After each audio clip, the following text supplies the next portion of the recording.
So I've just got off the CoLaBoRate Talk Show with Dr. Suborno Bose, and he spoke about entrepreneurship now, later or never. An amazing episode. Being an entrepreneur for so many decades myself, I too picked up a few tips. And I'm sure you're going to love the idea, the way he presented it, about how important passion is. Second to that is people skills, and money or logic or even your plan is not so important as long as you have passion in place. To get more tips and insights on entrepreneurship, do watch the entire episode. Click. God bless. Keep rocking. Exactly on time. Jarvis, go ahead.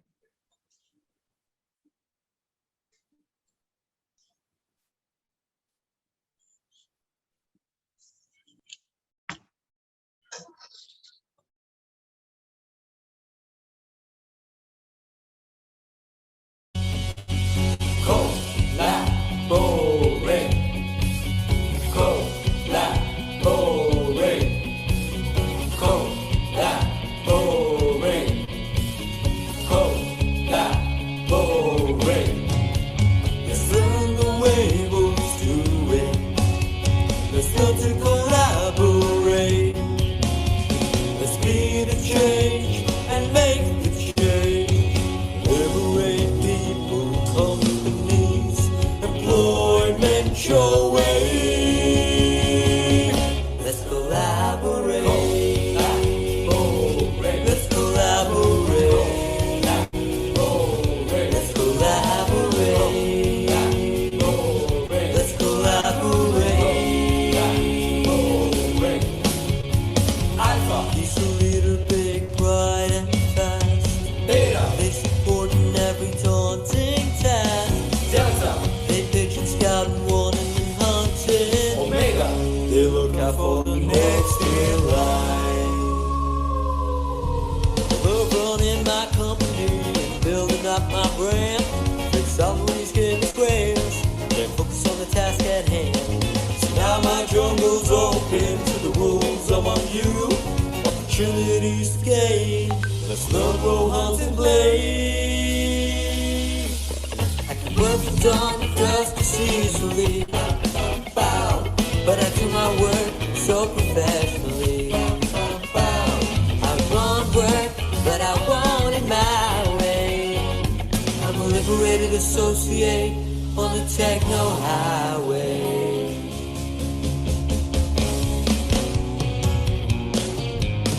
Let's learn the way we'll do it. Let's learn to collaborate. Let's be the change and make the change. Liberate people, companies, employment your way. Let's collaborate. Let's collaborate. Let's collaborate. Let's collaborate. Let's collaborate. Let's collaborate. Let's collaborate. Let's collaborate.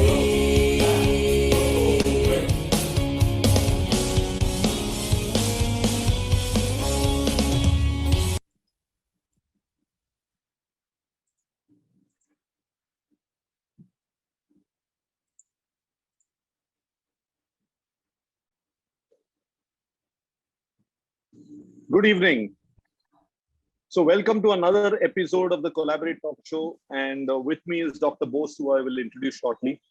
Just to remind you, the CoLaBoRate Talk Show is basically to put out the idea of how fun and engaging and the freedom that the gig economy offers you, right?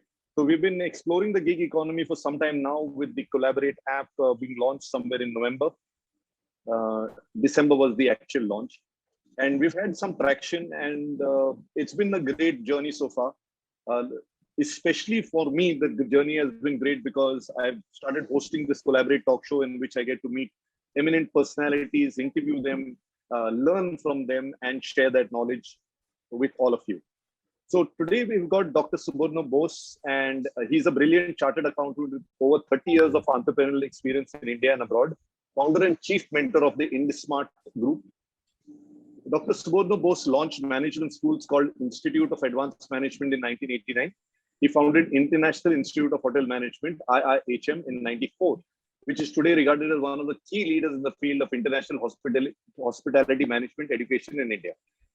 Dr. Suborno Bose believes that the best way to learn is through applying theory to practice, and to facilitate this, he has a strategy of opening hotels to work in conjunction with his hotel management schools.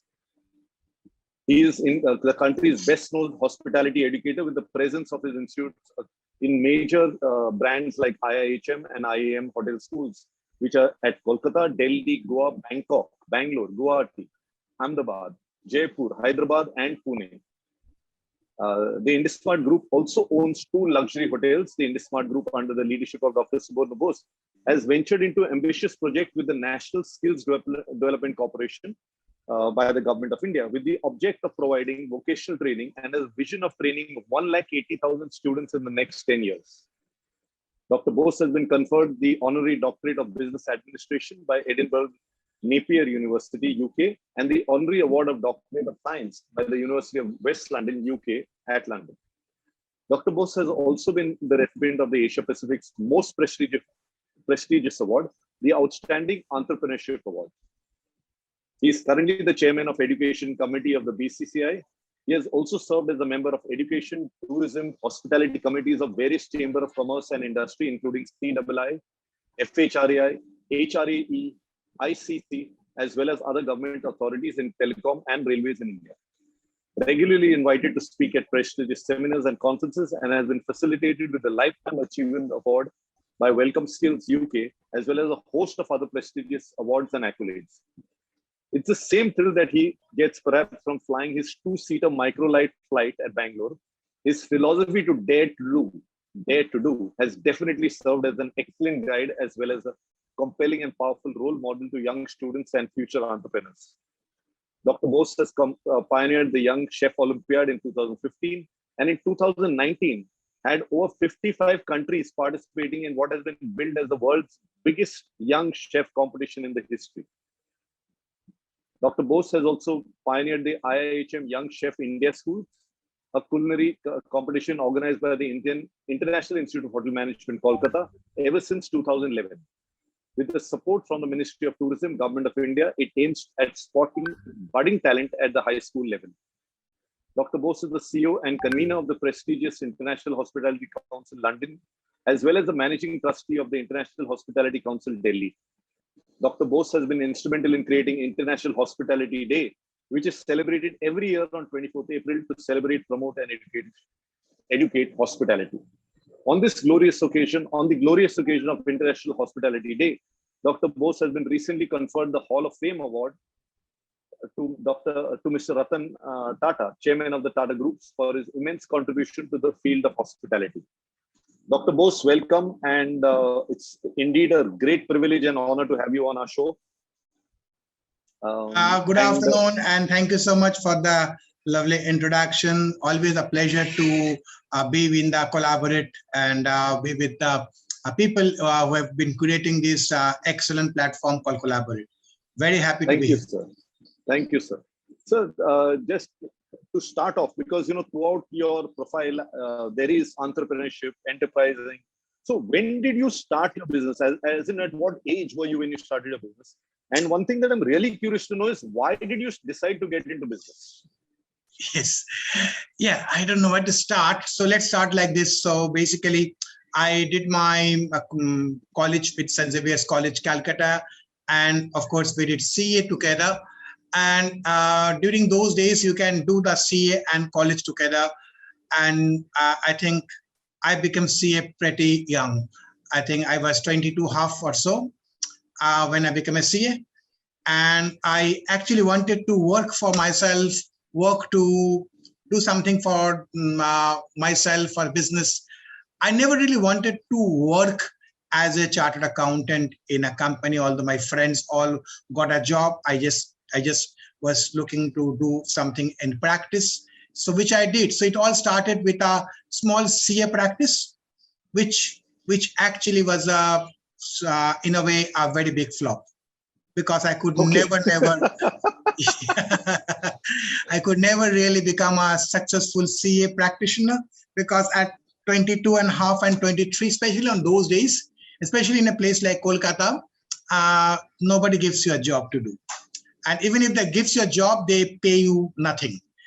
And then you spend half the day sitting outside the ICOR Bhavan, the income tax department, to meet an ITO who at 5 p.m. says, I don't have time today. So it's something I thought it's not something I can really carry on for a long time. Started teaching. Teaching has always been a little bit of a passion. I love teaching. So I started teaching the CA students of the final, CA students of the intermediate, company secretary in my own home. And then I started teaching them a little more organized way. And in between, I did a lot of small bits and pieces things. But then it is really the teaching that got me into this profession. And in 1989, on the April Fool's Day, 1st April, I started the Institute of Advanced Management. So that you are a was the start. You are a first generation entrepreneur. Yes, absolutely. So you've not taken over your dad's business, mom's business. No. In fact, I was a little bit of a rebel at home because everyone for the last 20 generation worked. And, so when I wanted to do something, the family was not happy and for good reason. And they said that you have done reasonably well in your life.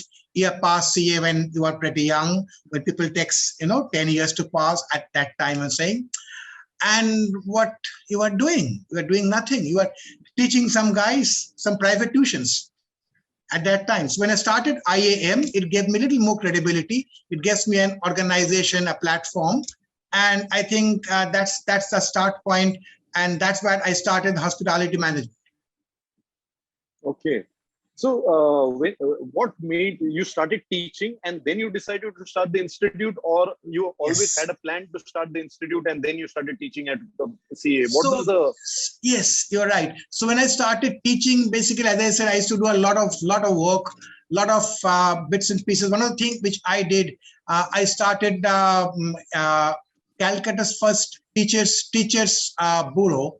And at that time, there was a huge case. In Bengal, the education is taken very seriously. I'm not saying it's not seriously in other parts of the country, but Bengal is very kind of, the parents are very nagging that you get the best private tuition and you get the best guys to come and teach you at home, the home tuition.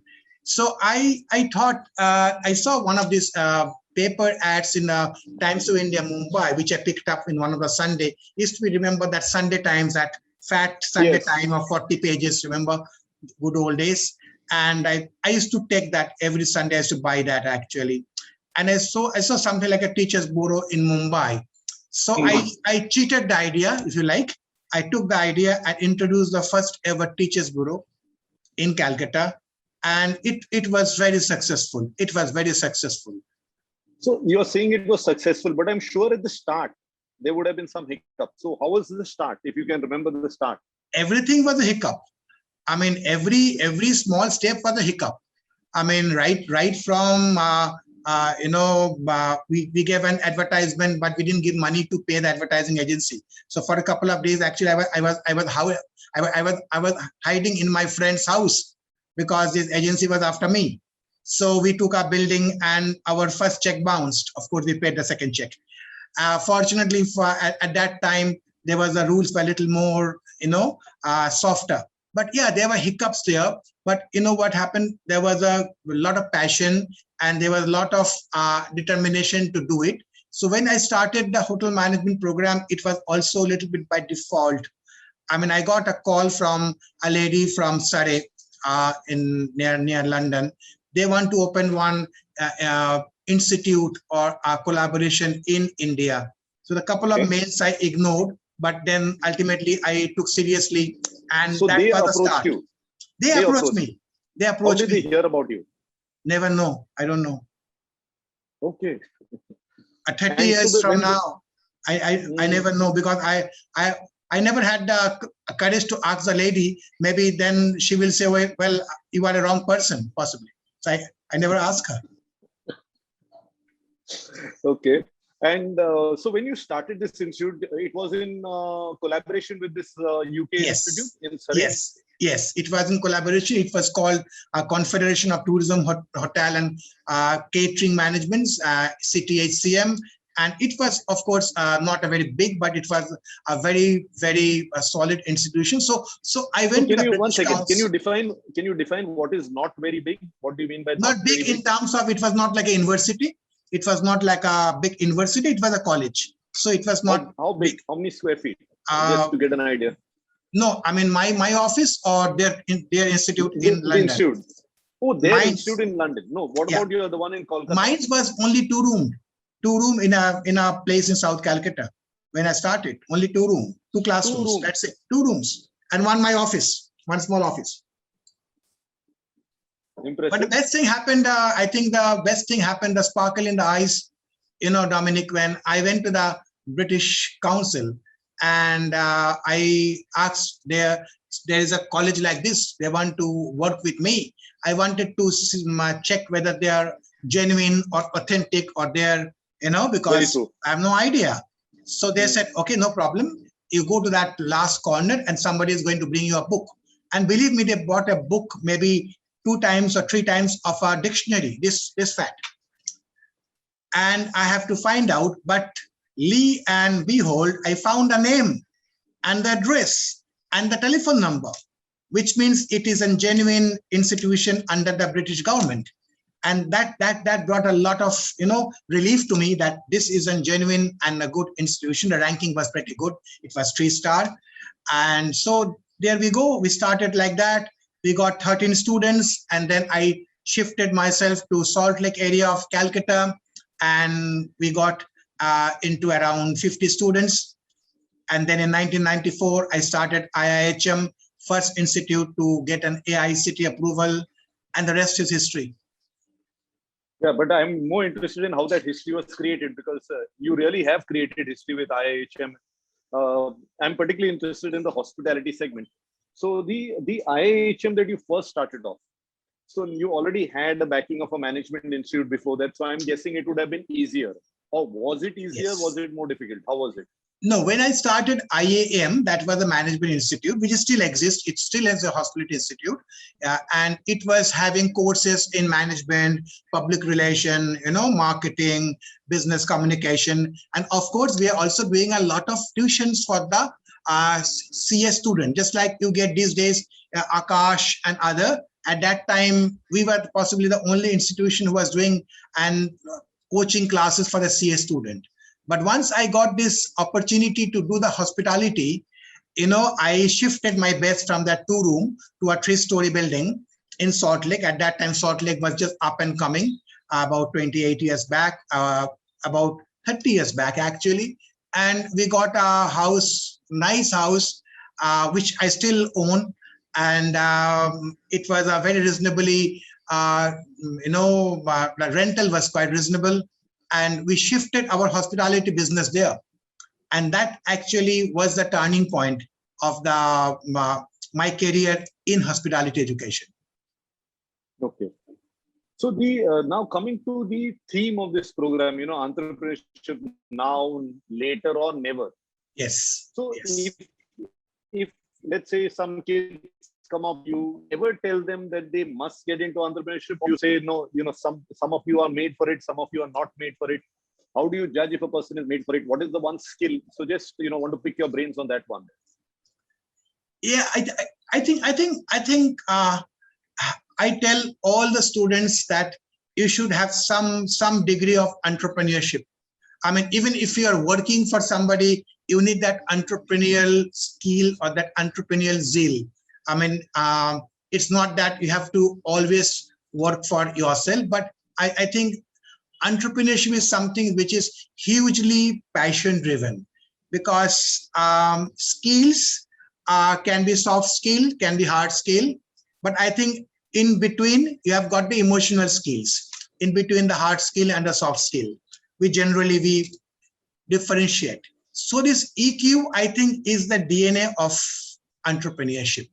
Because if somebody have that passion, that fire in the belly, that hunger, that I'm going to make it big, and confidence that yes, I will be successful, I think that is the biggest skill you need to be an entrepreneur. Your product, your pricing, your competitors all come after that. And of course, you need to be very, very patient and very persuasive. So I think, and of course, you need to have a thick skin as well, because a lot of people will, yes, a lot of people will deceive you. A lot of people will tell you you are wasting your time and everybody else's time. Rather, you come and join. There's a job there that around the corner of the road, and you need to really to ignore all that negative vibes, and you need to be absolutely vara blanca and say, this is what I want to do.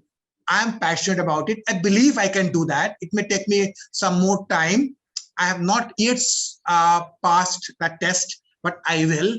And I think that is the most important skill that any youngster should have to become an entrepreneur. Okay, so what you are saying is passion. Now, let me ask you a question. I mean, even though I'm an entrepreneur, I want to ask this question. Logic, passion, which one weighs in more? Passion. That means, the plan. Passion. Logic, you can change. If your passion is strong, you can change a logic. Human beings are capable of changing the logic, and today we have got a word for it called disruption. So there are classical business when we were young, and when we grew up, we found that, oh, this is something we never thought. Somebody asked me about 10 years back, why are these startups making losses? Still they are getting investment. I said, no, they're not making losses. Either you make money in your P&L account, or you make money in your stock market account. Valuation, exactly. It's the matter of making money, whether it's in the profit and loss statement, which is much less, or is much more. So it's a way that disruption can happen. It can defy the logic. It can make a logic illogical, and you can actually create your own logic if you have got a belief and the passion. So belief and passion is first, then comes logic. What about skill set? Let's say there is I'm starting off a business. Do I have to be a master in that business, or will passion carry me through that also? Well, I don't think that you need to be really a master of it. Of course, you need to have some knowledge about what business you are doing. If you are trying to do a business in IT or a tech, possibly a background in tech is always a great idea. But history have told us there are more examples of the opposite, where people without a skill set have done better than the people with a skill set. So we have seen so many people, even if I have to give an example from our own country, Ritesh Agarwal, who started the Oyo Room at the age when he was 20 or something. Not from hospitality. He's nothing from, he has no formal training, no informal training also. He used to stay in a Gurgaon as a paying guest, and he just started from there. Same for the Airbnb. I think if you see all these examples, the people even from tech, even if you see Steve Jobs, of course, Steve Jobs went to the college, dropped out. He had some background, but never the kind of background that Apple is made of. So there are examples where you need, I will still say that knowledge is required, little knowledge about a business if you're doing, but it's not have to be, you have to be a master in what you are doing. Okay, so taking from there, would you say that, like you gave the example of Ritesh Agarwal, would you say that if we have too much knowledge about a product, it may become a deterrent? Absolutely. Then you should go and work for a big company, multinational, and earn money in dollars. Okay, so it just struck me, you also are not from hospitality background, but have pioneered the IIHM, and doing brilliantly with it. Okay. So now coming to one other this, because when I read about you, you fly your plane from in Bangalore, right? Oh, that's a hobby. As a hobby. Yeah, obviously not as a commercial, but that means there is a risk-taking streak in you, right? how important is risk taking to an entrepreneur? Yes, I think it's very important, because see when you are doing something of your own, it is like series. You cannot do, and that's, I think, is a difference. A lot of people ask me, what's the difference between doing a business, or rather, being a businessman and being an entrepreneur. Possibly a businessman, in the classical sense of the term, is running a business for ages, maybe inherited, and maybe a little bit of diversity here and there. But an entrepreneur experiments every day, and he fails every day. It's not that he has to succeed every day. Maybe out of 10, he fails in 8, but he succeeds in 2. So today, I'm also coming to a tech play school business, which is very tech driven, which we'll be launching in 1 month time. We are already in advanced stage of a counseling test called ECPT, where we have developed an algorithm with IBM, where a student of class 10 or class 11 can take a test and find out that which career will suit him best. Based on a 3A principle, I worked with IBM and learned a lot actually about the career counseling. Because what's the problem, Dominic, in India? Everyone wants to be an engineer. Everyone wants to go to IIT. Everyone wants to be a doctor. And we have got about 2,800 professions where people don't really look at. But these are the professions where our youngsters should go. But nobody tells them to go. And this particular test, which we have introduced, a lot of government have also took my test actually in bulk, actually tells you that what should be the best career for you. So this is a psychometric test? No, it's a 3 aspiration. It's psychometry is a small part of it. It's based on an algorithm which tests your ability, that which career would really be best for you. It's very career-driven kind of a test. Psychometry is about 20% of the test. Rest 80% will be on aspiration, on aptitude, like that. Okay. Well, just curious, did you yourself do the test? And well, yes, I did the test, and honestly, the test result came quite close. In fact, I'll tell you, when we are doing the alpha testing 1 year back, and my son was at that time just in the class 12, and he took the test, and the first time he said everything came wrong. I said no problems. After 7 days, he took the test again. We are doing tests about 100 and 200 people all over the country, the alpha testing. And then he said, I said, what about your test result? He said, again wrong. I said, why? He said, no, something came called actuarial. Never heard of it. I said, son, that is called actuarial science. He said, yeah, something like that. I said, this is one of the best profession in the world. You would be getting millions of dollars if you are an actuary, right? And then he said the second one was, okay, economics, and third one was mathematics. You won't believe right now he's studying with economics, mathematics, statistics in St. Xavier's College. Because actually this is becoming a very big science. Yes, I mean, so what I'm trying to say, Dominic, is that lot of careers, even the parents don't know. Even the students don't know. They only know that 10 or 20. And they go around that BBA, this BCA. They don't know actuarial science. So this test gives them also an idea about certain career which even the student have not heard of. Yes, exactly. Very good. Okay, coming back to entrepreneurship and how important is finance? So before you answer that, I just want to tell the audience, before you answer that, just the audience, we'll be opening it out to Q&A. You can either put your question in the chat box, or when the time comes, you could raise your hand and my colleague Jovis will unmute you and you could ask a question directly to Dr. Suborno Bose. Go ahead, sir. How important is finance? Well, finance is definitely important, but I will never say it is not important. But I don't think that is coming in the first 2 or 3 of the most important thing. I always feel if you have got a great idea, and if you have got something that you believe that can happen, money will come. Money will not come in our hordes, but money will follow you. You see, even if you see the startup that's happening, I'm not talking about big startups like Ritesh and Oyo Room. They have been flushed with money. I'm saying even the small startups. I've seen one of the success story in Calcutta. One of my very close friend, Sagar, he opened Wow Momo. Wow Momo started in Calcutta, very close to my campus in Sector 5 in Salt Lake, and with a small kiosk, and it was not successful. Then they tried again. He was just out of college. And then, but he had the belief, he had the confidence, he had the belief that the Calcutta guys will eat momos. And today, Wow Momo is sitting on something now, 700 crore million, 700 crores. Yeah, but it started very small. And in fact, I'm very fortunate that I've seen his growth in my own eyes.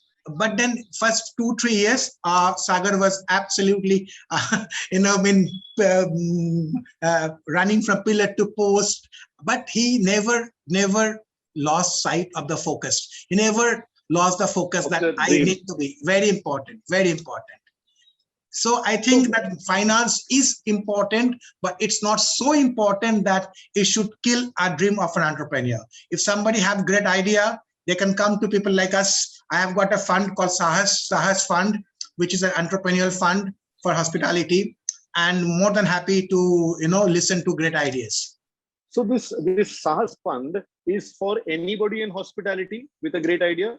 Well, it has started with the students of IIHM, but I think we are taking it to anybody in hospitality now. Oh, interesting. Very nice.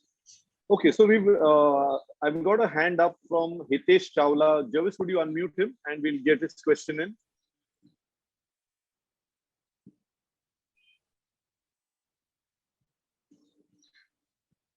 Yeah, Hitesh, you can unmute your. Yeah, go ahead. Good evening, sir. Good evening, Hitesh. I'm good, thank you. Going, sir. I have a question. I am an entrepreneur by mistake, not by choice. Like me. Yeah. So actually, I wanted to become a chef, but mistakenly, I've become an entrepreneur in the hospitality industry. So, do you believe spirituality plays a lot of important role when you want to choose a path or for your career or anything, like a journey or a path or whichever path you want to choose for your career? Do you think spirituality plays an important role? Well, that's a difficult one. Well, since you are a chef and F&B, well, if somebody else would have asked spirituality, I would have spoken about whiskey. But then, because that's how we make money as in food and beverage, by selling spirits. But then to come to your question, Hitesh, I think definitely it has got something to do by whatever name called. Maybe what you are telling about the word spirituality is somebody else calling it belief. Somebody else calling it my own, my heart is saying something. So I'm sure that people have a name for it, right? So True. I'm sure that your belief that spirituality have a role possibly is right, because you believe in spirituality. And I think there is some kind of power, some kind of a force, some kind of an inner drive that drives the entrepreneurship, and you name it. So if you feel that spirituality is important, I will say yes to it. Thank you, sir. Thanks, Hitesh. And I think Karishma had a question. Jarvis, could you check? There was a raised hand there. In the meanwhile, while you're checking on Karishma, I will mention that. So there's a question in the chat box. Mr. Bose, you are just amazing. Your entrepreneurial journey is incredible. Now, the question is a bit surprising. How can I replicate your success?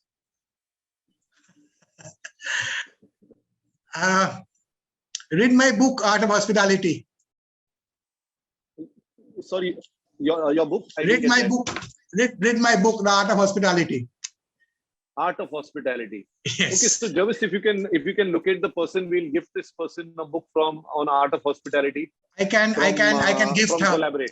No, I can also gift her. More than happy. Because it's coming as an anonymous question, and we've got Karishma Kumari, who seems to be a student. Karishma, go ahead, unmute yourself and ask your question. Hello, Karishma.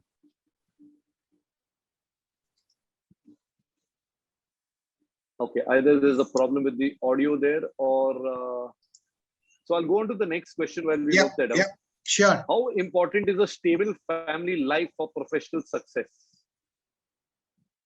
I think very, very important. I think because when you are working as an entrepreneur, your time is not defined by a particular watch. In fact, a long time back, somebody told me, one of my mentor, that when you come to a hotel, you wear a watch because you need to enter by 7 in the morning, and then you keep it in a locker because you don't know when you're going back. So I think the entrepreneur's life is like that. I do remember hundreds and hundreds of meetings which I did in the midnight. It went in a wee hour in the morning, and those were successful meetings. Most of them, actually, not all, but so family life stability, I think, is one of the very, very important factor. And if you see the successful heroes of the in our industry of our country, most of them had got a very, very strong family values. And I think it is very important, to answer your question, Dominic, in one word, it's very important to have a stable family life.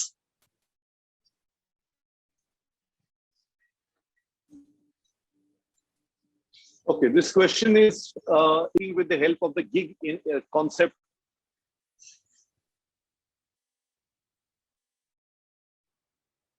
Is it advisable for students to adapt and start working with the help of the gig concept? Yes, I think it's a great concept. This concept is already there in the some of the countries in the West I've seen. Of course, it's as a culture. The people of many European countries, they start working when they're 18 and they start studying as well.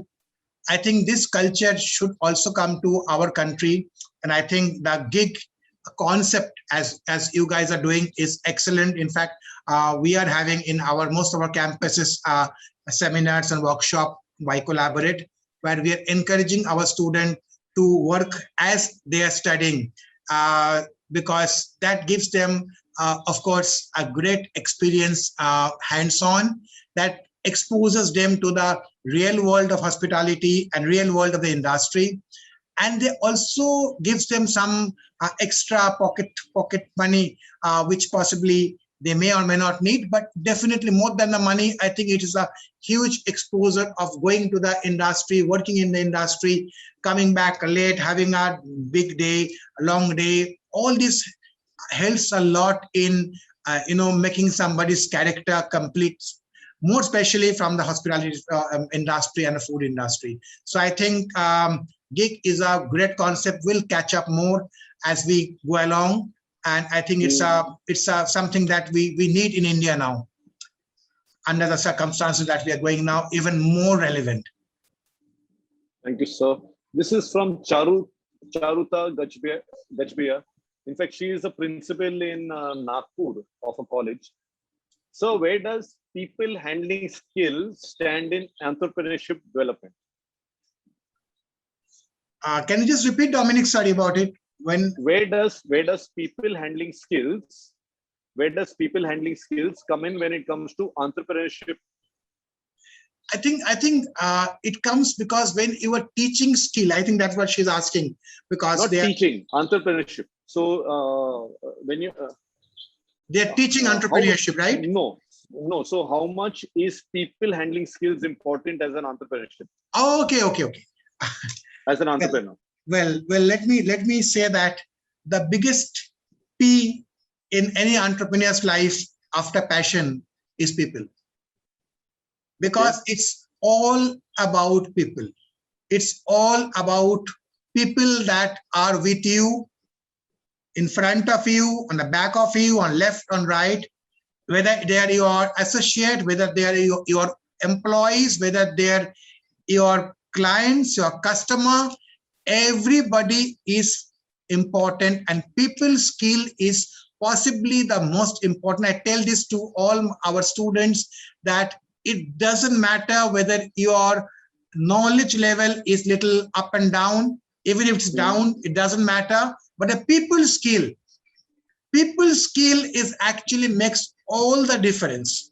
Given a chance, all colleges, all school in India should teach their kids the people skill, the social skill, and that exactly makes what a big difference. Today, my people skill are good. Good people will stay with me, even if I pay them less. If my customers in bad times, I can say I can't deliver, but they know that my people skills are good. They will not leave. They will still stay with me. You know, it's possibly the most important factor, in between success and failure, especially in tough times, which in a entrepreneur's life is more often than not, they're in the tough times. They're always firefighting. And when you are firefighting, you need people with you. So people skill, very important. So great. So I'm going to, you spoke about firefighting, and there are two questions which I'm going to join. As someone as successful as you, my question is, why are you still working after building so much? And the next question that I want to combine with it is from Kaushal. I've literally seen IIM and IIHM growing. I'm sure even you must have had your ups and downs. What keeps you moving ahead? So besides the ups and downs, despite the ups and downs, what keeps you moving ahead, and why are you still working? So Well, I think I have to take a retirement now. No, I think the DNA of any entrepreneur is that it just gets you going on and on and on. I think that's one of the profession, and that's the fun of it. That's the enjoyment of it.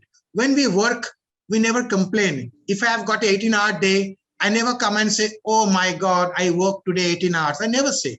I say, what a great day. I worked for 18 hours today. I'm so happy that I have given so much of effort to do something. Whether it becomes successful or not is a different question altogether. But the very fact that you were working hard, you were giving your best shot, I think that brings a lot of energy from inside. I think the energy is very important for any entrepreneur to carry on and on and on. And to be honest, there is no end to it. Because when I started the industry, hospitality was something very different. Education was very different. When people like Kaushal was kind of studying, it was a different kind of a talk and chalk culture. Today's kid don't believe in that. It's totally different on an app culture. It's a mobile phone culture. So the entire disruption happening, and you also grow with the disruption, you apply that knowledge and you try to do better than the rest of the world. I think in that mission of trying to be the better than the others is what keeps you going and going. Otherwise, you just become an ordinary person and you die as an ordinary mortal. But you need to always go before others. You need to run before others. If you're standing, then others will overtake you. So I think that kind of energy, that kind of thinking, I think is very important for any entrepreneur. Even if you have got a small shop selling sweets, or if you have got business like Tatas have, I mean, it doesn't make any kind of difference. If you see the Tatas, they're every day they're trying to better their products every day. If you see the Tata Digital, they are going here to here. And if you see even a small shop, they're trying to better their product. They're trying to make the innovation. I think that's very important. And that gets you going on and on. I think I'm not going to retire in the next 30 years. So there was a question that how do you relax? And I would like to add to that my own thing. The work-life balance. I mean, there is a lot of talk about a person like you. You can make out that you're saying 18 hours and you're in fact happy about it. Could this be called the rat race? Is it getting to you? How do you relax? How do you balance out? Well, it's a race. I don't know if it's a rat or tiger. It's definitely a race. You race against your biggest enemy, and your biggest enemy is time. Time is our biggest enemy because we all have got unlimited time. Brilliant. We just had 24 hours in a day. I wish we could have 48 hours a day. So whatever you need to do, your work, your family, your sleep, you need to adjust within that, balance within that 24 hours. So there is definitely a rest. If I say there is no rest, I'll be lying.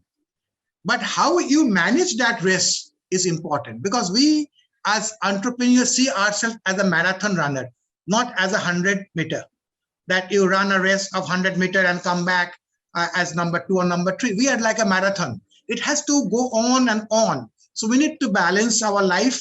We need to have a little bit of a life, work-life balance. I'm sure my wife is not saying this, but I'm sure that, yeah. Otherwise, if I go home today, I'll have to do some work-life balance. But to be honest, and I've been fortunate that she works with me and we work together. So I've been very fortunate that way. So we don't have too much of issues. But the point is that, yes, there is definitely a rest, and this is rest against time, rest against innovation. Everything is overtaking you. Cut. So if you are standing and if you're not also going with that, then you are here and they all go past you. They may run over you, in fact. Absolutely. They will absolutely bulldoze you.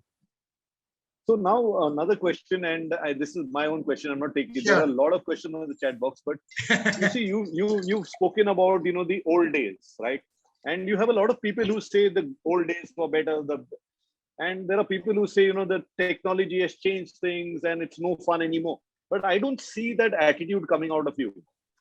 You seem to be enjoying this new tech world and the way things are. So what is your take on it? Why do you enjoy it?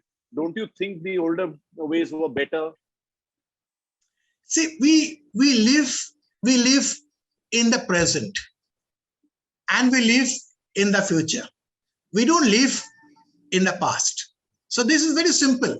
As an entrepreneur, you need to create value for your students, for your customer, for your clients, and for the society and the world. So obviously, if you take, I'm a big fan of Steve Jobs. The way he was, much ahead of his time. When he came with even iPad or for that matter iPhone, and obviously he killed a couple of his products actually, because he felt that this product should not be there. I think we have to always have to be in the present and try to be on the future. And for every entrepreneur, I tell this, that you should not look only at present. You should look 5 years from now, 10 years from now, even 2 years from now. Even a small innovation, if you can do before your competitor even think about it, you are ahead of that. So there is nothing like old age. Age is a number. Age is number. You are 25 or I'm 55. That's the number. So long you can make a difference in the world, and that difference is a positive difference, and create value, create employment.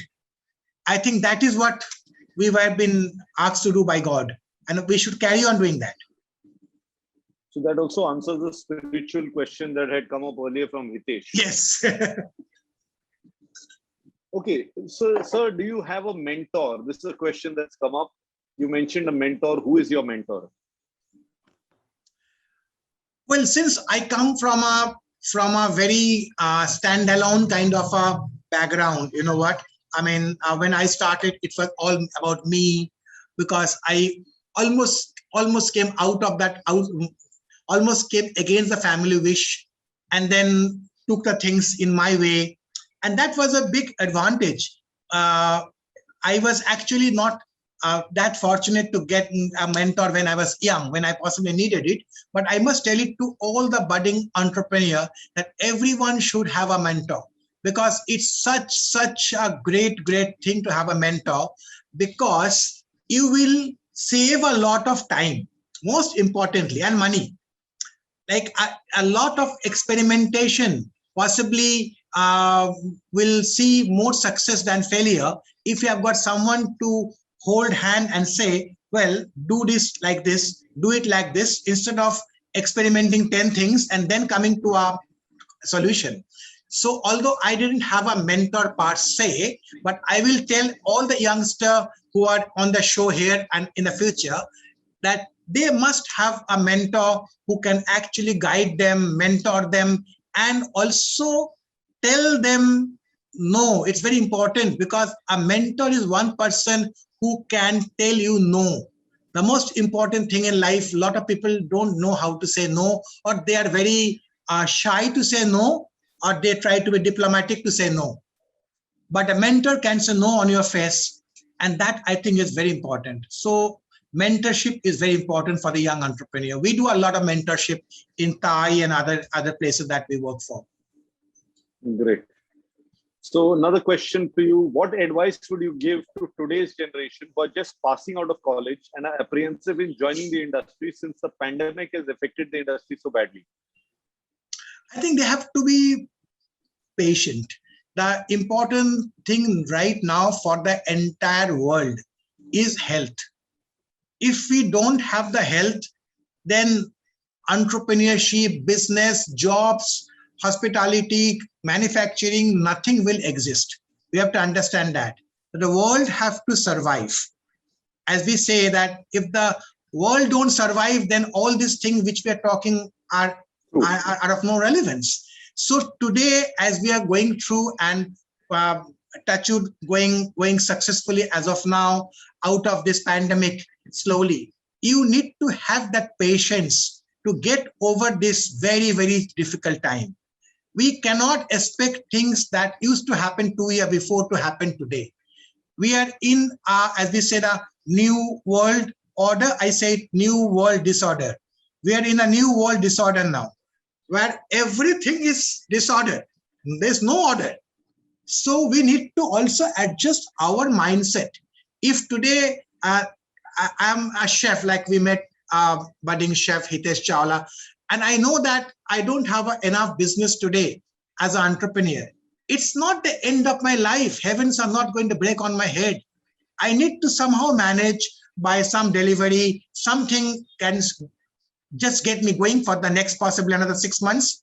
And I'm sure that I can then become back to business. Not maybe 2 years back level, but slowly to that level and more. We need to be very patient, need to add on skills. This is the best time maybe to learn a language, maybe to learn a hobby, like a piano or guitar, music, whatever your hobby is.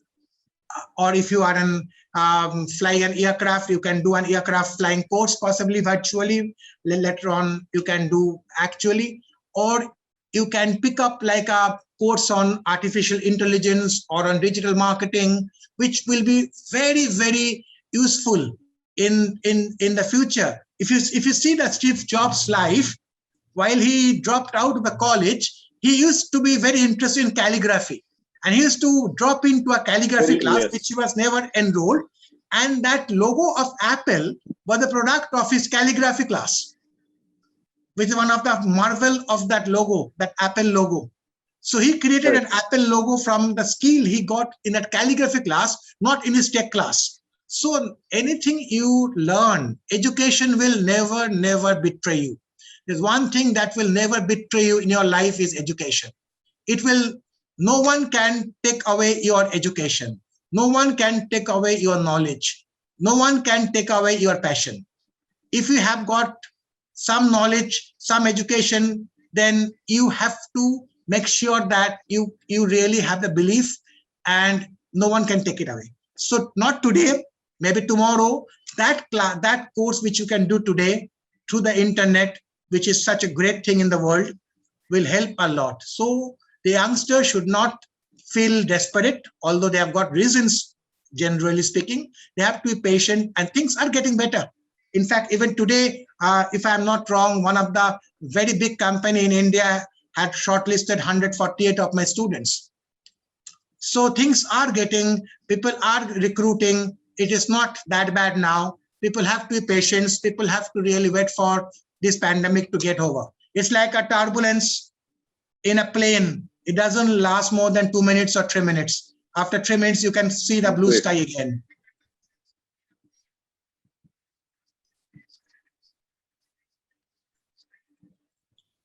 Okay, so you're seeing this as a turbulent time which will pass, and if the students are patient, they will get through.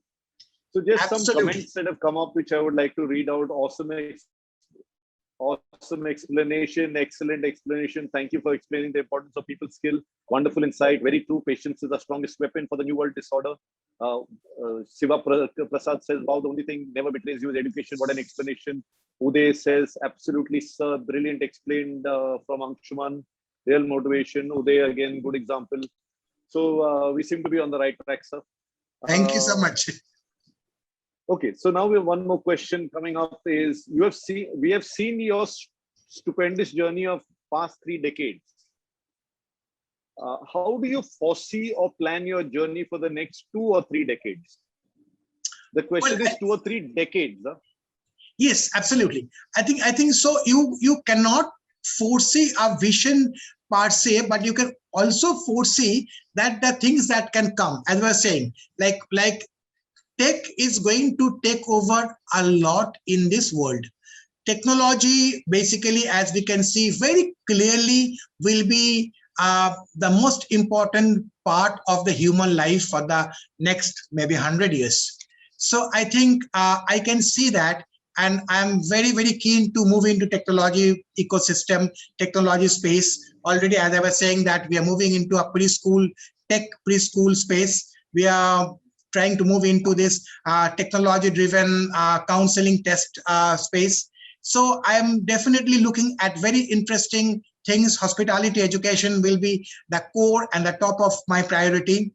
And after that, I think I'll be trying to spend the next 2 decades of my life as an entrepreneur in technology space. That's what I like to envision today.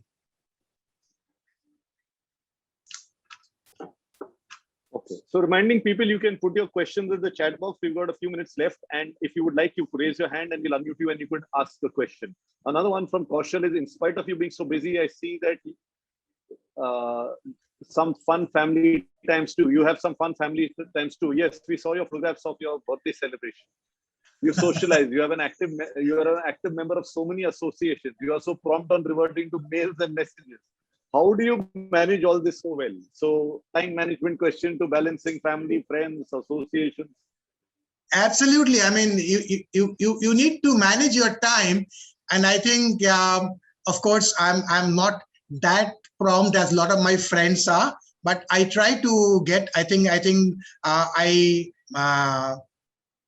get up pretty early in the morning, and I think that is one thing I also want to tell to everybody. I think nothing like getting early in the morning, and you have got some me time, as we say, a couple of hours, and I finish a lot of my emails, answering a lot of my happy birthday posts to all the friends and social media. And of course, I try to make most use of replying all the kinds, compliments, etc. So we have to balance life. As I said, life is not only about working, because you work with your mind mostly, but sometimes you also work with your hand, because when you are working on a mobile, it's always don't have to be. You can do multitasking actually, and today's kids are absolutely awesome in multitasking. Give them 10 jobs and they will do 10 jobs together. And I learned so much from my son and their friends. They can do 10 jobs together. As they say that, one of the reasons why people stopped wearing watches, people like you and me, Dominic, possibly still wear a watch. I don't know whether you wear a watch. No, sir, I don't wear a watch. Right. I'm only 18 years old. I'm only 18 years absolutely, old. Absolutely. But so one of the reasons why people have stopped wearing watch is that it's a single function device. It only shows you time. Of course, I tell them it also gives you a date. But today, people are looking for mobiles. Mobile, which, yes, it will give you dates also. It gives you everything. I was joking. Yeah. Exactly so. So the thing is that today it's all about doing so many things together. So I picked up this very fancy looking cheap watch actually.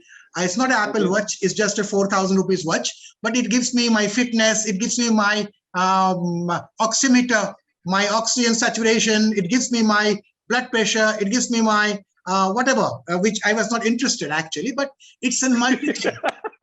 So it's like a doctor on your wrist. It's like a doctor, and then you can relax. You can find out how many hours you have slept and how you have slept also. It gives you deep sleep, 3.5 hours, bad sleep, 2.5 hours. Okay. So it's quite interesting. Multitasking. I think every kid now is very good in multitasking. First of all, everybody have to be. Yes, absolutely.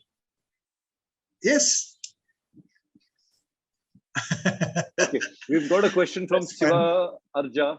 He says, Dr. Bose, how do you generate great ideas continuously? Well, I don't know. Some ideas just comes and goes. Some idea bounce back. Some idea stays in the mind.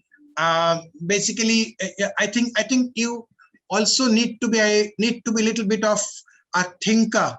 They used to say, Dominic, before, you need to think out of the box.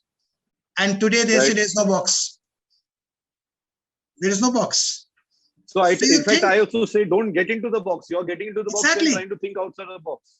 Exactly. So I say there is no boxes.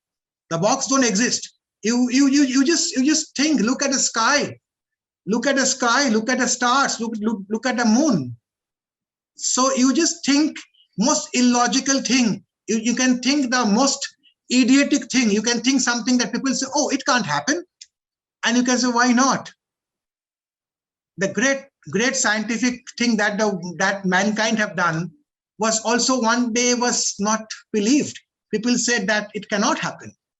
So things have happened, and it is happening, and it is happening in a very fast pace. So my answer to Shiva is that, I mean, you need to think a lot and possibly then filter your thinking to what you can do today, now, tomorrow morning, and start doing that without wasting any time. Because time is our biggest enemy.